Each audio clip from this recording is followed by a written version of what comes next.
जी hello.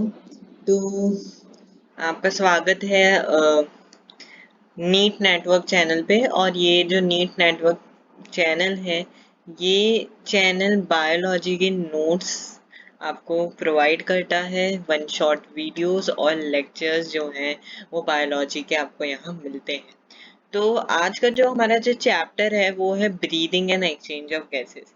ऐसे ये जो चैप्टर है वो डाइजेशन एंड एब्जॉर्प्शन के बाद आता है ह्यूमन फिजियोलॉजी के अंदर, पर इसको हम पहले ले रहे हैं। डाइजेशन एंड एब्जॉर्प्शन को हम लास्ट में कंसिडर करेंगे। उसका एक रीजन है क्योंकि अभी कुछ एनसीईआरटीज में अपडेट आया है, तो उसकी वजह से थोड़ा सा उसमें कंटेंट में भी चेंज आया है, तो उसके हिसाब से नोट्स बनेंगे और कंटेंट बनेगा। तो क्विकली यहाँ शुरू करते हैं हम breathing and exchange of gases के साथ। तो सबसे पहले रेस्पिरेशन होता क्या है? Oxidation of the organic compounds to form the CO2 और टू रिलीज एनर्जी, उसको हम कहते हैं रेस्पिरेशन।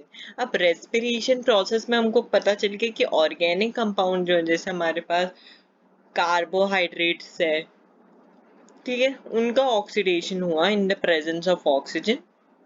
तो यहाँ से क्या निकला? एक तो हमारा एक CO2 जो हमारा एक तरीके से एक वेस्ट प्रोडक्ट है वो निकला, और हमें यहाँ से ATP मिली। कितनी ATP मिलती है? 38 ATP। ये 38 ATP का कॉन्सेप्ट जो है वो रिलेटेड है with the plant physiology chapter respiration in plants.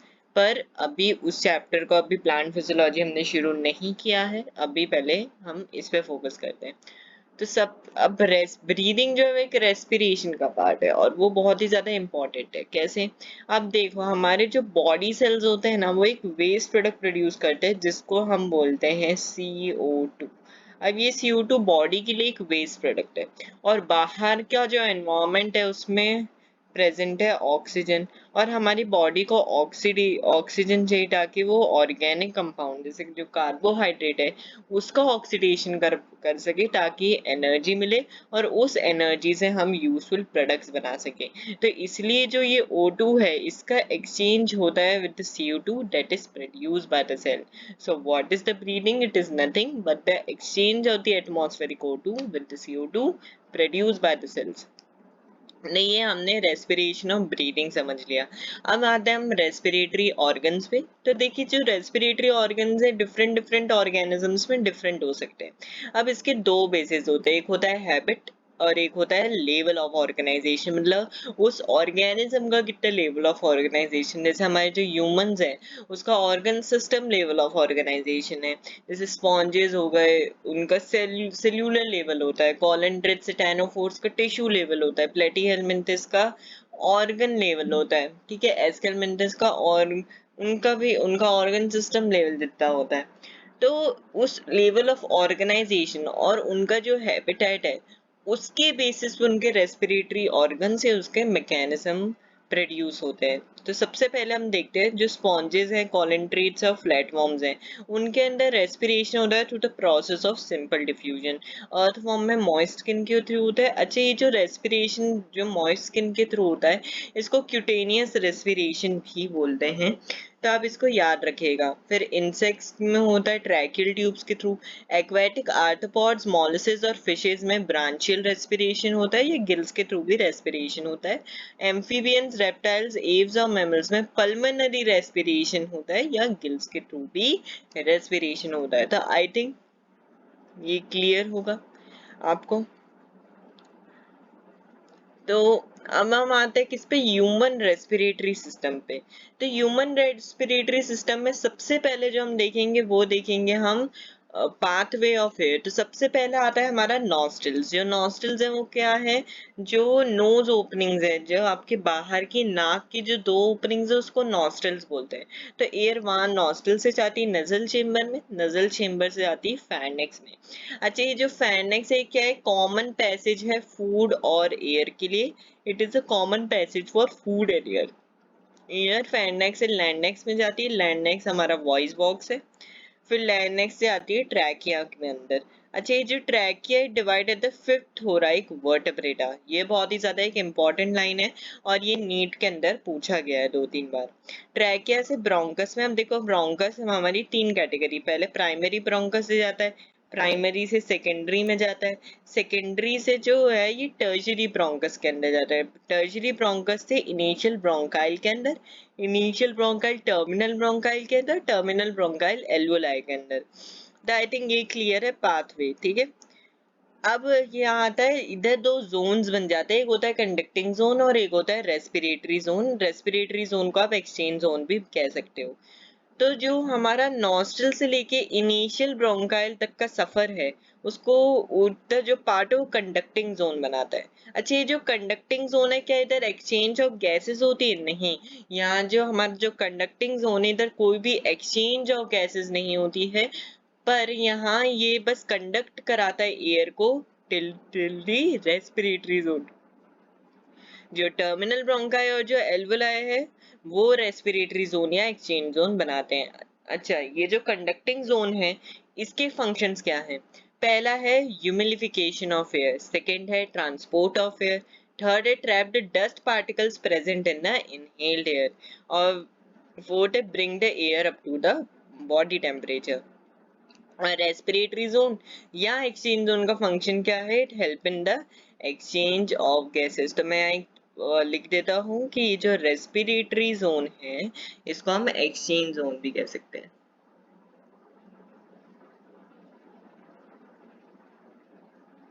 Exchange, ठीक है। अब हम यहाँ थोड़ा सा ध्यान से देखिएगा। अब हमारे कुछ स्ट्रक्चर्स है जिसमें इनकम्प्लीट कार्टिलेजिनस रिंग्स है, जैसे हमारा ट्रैकिया हो गया, ब्रोंकस हो गया, ब्रोंकस में प्राइमरी सेकेंडरी टर्शियरी ब्रोंकस हो गया, और इनिशियल ब्रोंकाई जो है these are supported by the cartilaginous ring. देखिए जो मैंने येलो से मार्क किया it was supported by the incomplete cartilaginous ring, पर जो टर्मिनल ब्रोंका जो एल्वोलाई है it is not supported by the incomplete cartilaginous ring. ये देखिए, ये आपका इनिशियल ब्रोंका, ये टर्मिनल आ रहा है, यहाँ आपका एल्वोलाई आ रहा है, तो it is not supported by the incomplete cartilaginous rings. अगर मैं यहाँ बात करूँ लंग्स की, तो जो लंग्स है हमारे, एक पेयर होता है लंग्स का। तो lung is situated in the thoracic chamber. अब थोड़े थोराइक चेम्बर के बारे में भी समझ लेते हैं। जो थोराइक चेम्बर है वो एक एयर टाइट चेम्बर है, and it is form dorsally by the vertebral column, ventrally by the sternum, laterally by the ribs, and on the lower side by the dome shape duodenum.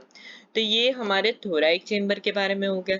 अब जो lungs हैं वो plural double walled है, तो वो दो pleural membrane से surrounded होता है, एक आउटर प्लूरल मेम्ब्रेन और एक इनर प्लूरल मेम्ब्रेन। जो आउटर प्लूरल मेम्ब्रेन है it is in contact with the thoracic region, और जो इनर प्लूरल मेम्ब्रेन है it is in the contact with the lung surface, ठीक है। और ये जो दो प्लूरल मेम्ब्रेन है इसके बीच में प्रेजेंट होता है हमारा प्लूरल फ्लूइड, यहाँ प्रेजेंट होता है प्लूरल फ्लूइड प्रेजेंट होता है, ये देखिए। तो pleural fluid it reduces the friction on the lung surface, ठीक है। तो ये हमारा काम होता है प्लूरल फ्लूइड का। तो अब अपन आते हैं एल्वोलाई के अंदर। जो एल्वोलाई वो है क्या? एक वेस्कुलर बैग है विद थिन इरेगुलर वॉल, और ये 3 वॉल्ड स्ट्रक्चर होता है। उसकी जो 3 वॉल्ड है उसको हम डिफ्यूजन मेम्ब्रेन या रेस्पिरेटरी मेम्ब्रेन भी कहते हैं, ठीक है। तो अब ये जो किन किन लेयर्स का बना है, जो पहली लेयर है वो है स्क्वामस एपिथेलियम ऑफ एल्वोलाई, दूसरी है बेसमेंट सब्सटेंस, और तीसरी है एंडोथेलियम ऑफ द कैपिलरीज। और ये जो डिफ्यूजन मेम्ब्रेन है या ये जो रेस्पिरेटरी मेम्ब्रेन है it is less than 1 millimeter thick. आप यहाँ देख सकते हैं डायग्राम में, पहला है squamous epithelium alveoli wall, 1 cell thick होता है, फिर हमारा बेसमेंट सब्सटेंस जो इन दोनों के बीच में प्रेजेंट है, और फिर एंडोथेलियम ऑफ ब्लड कैपिलरी। तो ये डायग्राम भी आपको याद रखना है और ये लेबलिंग भी आपको याद रखनी है, ठीक है, बहुत ही ज्यादा इंपॉर्टेंट है। पूछा गया था AIPMT 2010 के अंदर। अब अपने नेक्स्ट टॉपिक पे आते हैं, that is a mechanism of breathing. ये बहुत ही ज्यादा इंपॉर्टेंट है, इससे थोड़े से कंफ्यूजिंग क्वेश्चंस भी बनते हैं। तो देखो हमारे ब्रीदिंग के अंदर ना दो प्रोसेसेस बहुत कॉमन है, एक होता है इंस्पिरेशन और एक होता है expiration. Inspiration means inhaling the air, inhaling the air मतलब एयर के अंदर O2, क्योंकि मेन पर्पस हमारा वही है। और expiration mean expiring the CO2, ठीक है। इन द कॉमन वे में इसको हम ऐसे डिफाइन करते हैं। तो पहली बात तो इंस्पिरेशन होगा कब?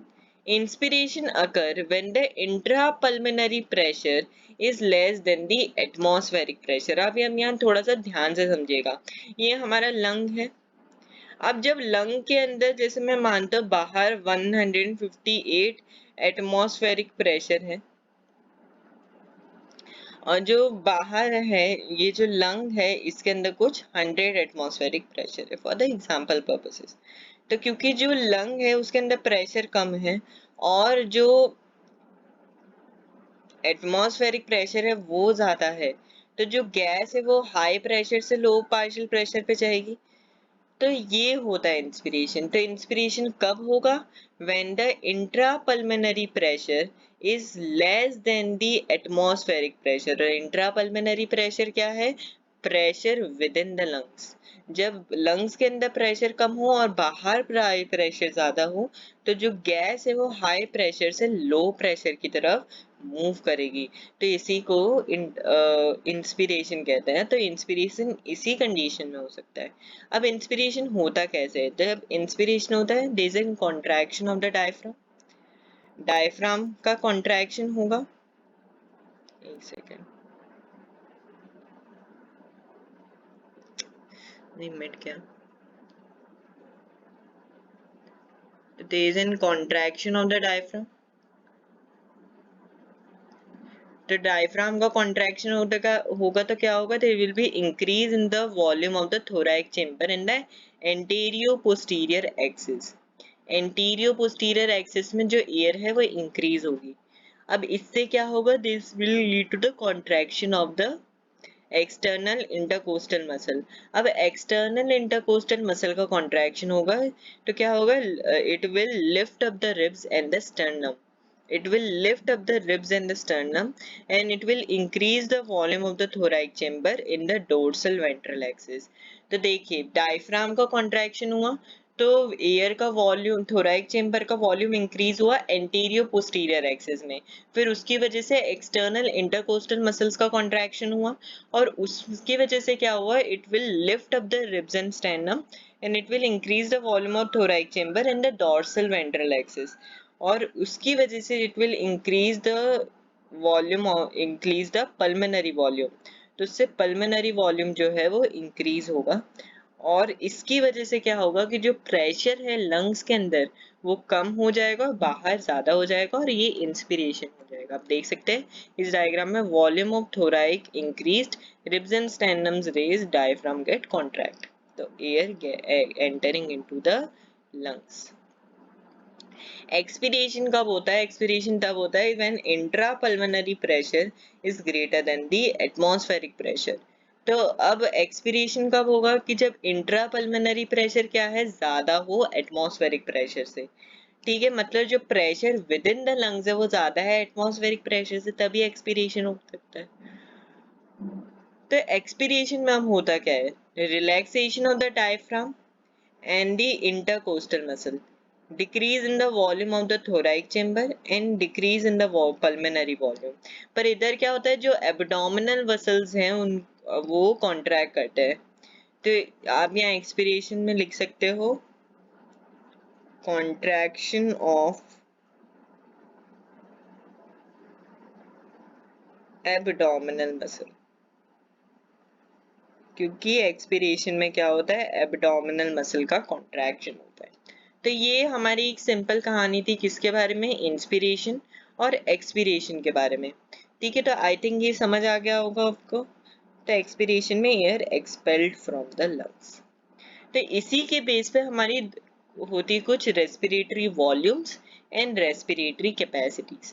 तो सबसे पहले तो हम रेस्पिरेटरी वॉल्यूम समझ लेते हैं। तो सबसे पहले टाइडल वॉल्यूम। तो टाइडल वॉल्यूम क्या है? वॉल्यूम ऑफ एयर इनहेल्ड और एक्सहेल्ड पर ब्रीथ, इसको हम टाइडल वॉल्यूम कहते हैं। और टाइडल वॉल्यूम इन मिलीलीटर कितना होता है? 500 मिलीलीटर। फिर हमारा आता है inspiratory reserve volume. Inspiratory reserve volume जो है वो होता है फोर्सफुल इंस्पिरेशन, या हम कह सकते हैं volume of air forcefully inspired after a normal inspiration.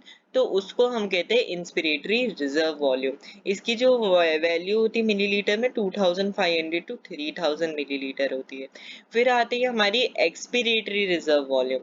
तो एक्सपिरेटरी रिजर्व वॉल्यूम क्या होता है? Volume of air forcefully expire after normal expiration, तो उसको एक्सपिरेटरी रिजर्व वॉल्यूम कहते हैं। और इसकी जो वैल्यू है वो 1000 से 1100 मिलीलीटर होती है। और रेजिडुअल वॉल्यूम क्या होती है? Total volume of air that is remaining in the lungs after a forceful expiration, तो उसको हम कहते हैं रेजिडुअल वॉल्यूम। जो रेजिडुअल वॉल्यूम की वैल्यू होती है 1100 to 1200 मिलीलीटर के आसपास की होती है। तो ये हमारी 4 वॉल्यूम्स हो गई, tidal volume, inspiratory reserve volume, expiratory reserve volume and residual volume. तो अब जो नेक्स्ट आता है हमारी कैपेसिटीज आती है, रेस्पिरेटरी कैपेसिटीज। और जो रेस्पिरेटरी कैपेसिटीज है वो रेस्पिरेटरी वॉल्यूम के सम से ही बनी होती है। तो सबसे पहले आती है इंस्पिरेटरी कैपेसिटी। तो इंस्पिरेटरी कैपेसिटी होती क्या है? The total volume of air person can inspire after a normal expiration। एक बार आपने एक्सेल किया तो एक्सेल करने के बाद आप कितनी एयर अंदर ले रहे हो, कितनी वॉल्यूम ऑफ एयर अंदर ले रहे हो, तो उसको इंस्पिरेटरी कैपेसिटी कहते हैं। और जो इंस्पिरेटरी कैपेसिटी वो किससे बना है? Inspiratory reserve volume plus tidal volume. इसकी वैल्यू क्या है? 3000 to 3500 मिलीलीटर। फिर हमारी आती है एक्सपिरेटरी कैपेसिटी। तो ये आप देख सकते हैं, यहाँ मैंने लिखा है एक्सपिरेटरी कैपेसिटी। तो एक्सपिरेटरी कैपेसिटी क्या होती है? Total volume of air person can expire after normal inspiration. मतलब हमने एक बार इनहेल किया तो इनहेल करने के बाद कितनी वॉल्यूम ऑफ एयर आप छोड़ रहे हो, तो उसको हम कहते हैं एक्सपिरेटरी कैपेसिटी। एक्सपिरेटरी कैपेसिटी की जो वैल्यू है 1500 to 1600 मिलीलीटर होती है, देख सकते हैं। और ये होता है expiratory reserve volume plus tidal volume. Next आता है आपका क्या? Vital capacity. वाइटल कैपेसिटी क्या होता है? Maximum volume of air person can breathe after a forced expiration, तो उसको हम क्या कहते हैं? Vital capacity. और वाइटल कैपेसिटी क्या होता है? Tidal volume plus inspiratory reserve volume plus expiratory reserve volume. ये नीट 2023 का क्वेश्चन है, नीट 2023। तो ये नीट 2023 का क्वेश्चन है कि वाइटल कैपेसिटी किससे बना हुआ है? तो tidal volume plus inspiratory reserve volume plus expiratory reserve volume. इसकी वैल्यू क्या होती है? 4000 to 4600 मिलीलीटर। फिर आती है हमारी फंक्शनल रेजिडुअल कैपेसिटी। ठीक है, तो ये क्या होता है? Volume of air remaining in the lungs after a normal expiration, तो उसको हम कहते हैं फंक्शनल रेजिडुअल कैपेसिटी। इसकी वैल्यू होती है 2100 से 2300 मिलीलीटर। और टोटल लंग कैपेसिटी क्या होती है? Total volume of air accommodated in the lungs after a forced inspiration. Value क्या होती है? 5100 से 5800 मिलीलीटर। तो ये हमारी हो गई रेस्पिरेटरी वॉल्यूम्स और कैपेसिटीज को बहुत ध्यान से नोट करिएगा, क्योंकि breathing and exchange of gases, मतलब ये चैप्टर से ये पार्ट बहुत ज्यादा इंपॉर्टेंट है। एक्सचेंज ऑफ गैसेस पे आता है। अब देखिए, जब भी गैसेस का एक्सचेंज होता है ना, तो पार्शियल प्रेशर का बहुत ज्यादा इंपॉर्टेंट रोल होता है। तो partial pressure drives the respiration. अब यहाँ क्वेश्चन ये आता है कि जो पार्शियल प्रेशर है वो है क्या? तो pressure that is contributed by the individual gas in a mixture of gases, तो उसको हम कहते हैं पार्शियल प्रेशर। अब देखो, जो रेस्पिरेशन है उसके 5 स्टेप्स होते हैं। सबसे पहला होता है ब्रीदिंग, या ब्रीदिंग को ही हम पल्मोनरी वेंटिलेशन कहते हैं। फिर सेकंड स्टेप होता है आपका diffusion across the alveolar membrane. तीसरा होता है transport of gases by the blood. फिर चौथा होता है diffusion between the blood and tissue. और पांचवा आपका जो लास्ट है वो है सेल्यूलर रेस्पिरेशन। तो इस केस में क्या होता है कि जब हम ब्रीदिंग कर रहे होते हैं तो जो एटमॉस्फेयर में O2 का कॉन्सेंट्रेशन है वो है 159 मिलीमीटर पर Hg। और फिर जो हमारी एल्वियोलाई के अंदर है वो कितना है? ये एल्वियोलाई का है, तो ये है 104 मिलीमीटर पर Hg। फिर हम जब आते हैं ब्लड के अंदर, मतलब जब हम आते हैं किसके अंदर? हमारे ऑक्सीजनेटेड ब्लड के अंदर। तो ऑक्सीजनेटेड ब्लड में O2 का कितना कॉन्सेंट्रेशन है? 95 मिलीमीटर पर Hg। और फिर जब हम टिश्यू पे आते हैं तो ये हो जाता है 40 मिलीमीटर पर Hg। वैसे हम जब CO2 को देखें तो CO2 का एटमॉस्फेयर में बहुत ज्यादा कम कॉन्सेंट्रेशन है, 0.3 मिलीमीटर पर Hg। पर एल्वियोलाई के अंदर होता है 40। ऑक्सीजनेटेड ब्लड के अंदर 45 और हमारा डीऑक्सीजनेटेड के अंदर कितना होता है 90। तो ये कुछ इस तरीके से चलता है। ठीक है, एक्चुअली ये 90 नहीं होना चाहिए था, ये 45 ही होगा क्योंकि 90 कभी नहीं होता 45। तो ठीक है, इसलिए जो CO2 है वो एटमॉस्फेयर की तरफ जाती है और जो O2 है वो टिश्यूज की तरफ जाती है। तो आई थिंक ये एक्सचेंज ऑफ गैसेस भी क्लियर हो गया होगा। ठीक है, अब अपना आते हैं next, that is your transport of gases.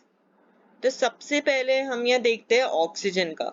तो ऑक्सीजन में 5 millilitre of O2 is delivered by the 100 milliliter of the oxygenated blood।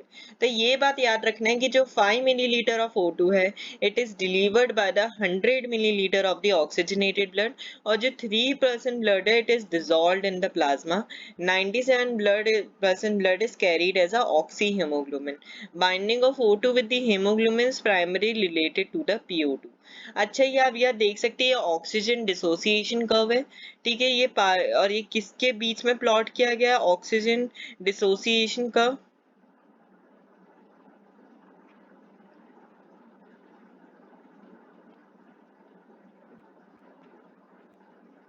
हाँ सॉरी, तो ये जो ऑक्सीजन डिसोसिएशन कर्व है तो ये प्लॉट किया गया है किसके बीच में, परसेंटेज सैचुरेशन ऑफ हीमोग्लोबिन और पार्शियल प्रेशर ऑफ ऑक्सीजन के बीच में।